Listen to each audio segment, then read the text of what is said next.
Alltså, jag kan inte hoppa ut ur lastbilen alltså. När den ligger. Det är helt otroligt. Ja.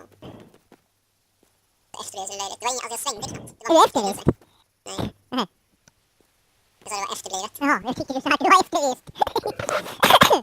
Jag svängde knappt. Det var liksom inte alls en grov sväng. Jag körde inte alls snabbt. Jag skulle ner på gräs. Jag skulle inte ens ner på gräs. Jag var ut på asfalten.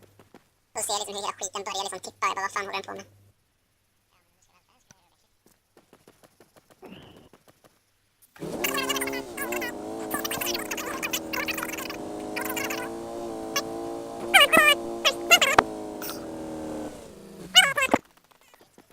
Ja, ja. Jag tror att det var nycklarna i alla fall.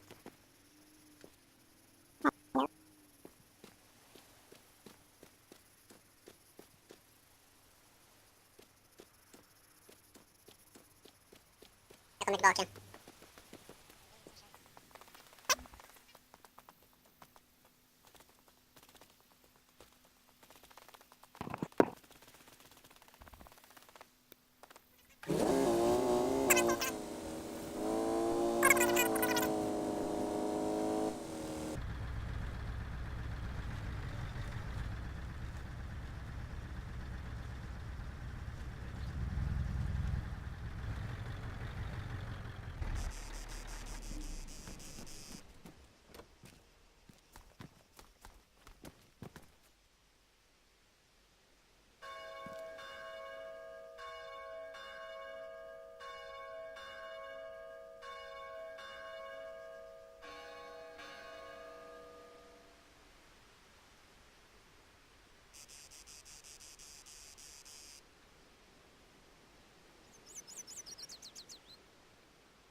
Jag skulle inte laga något i alla fall.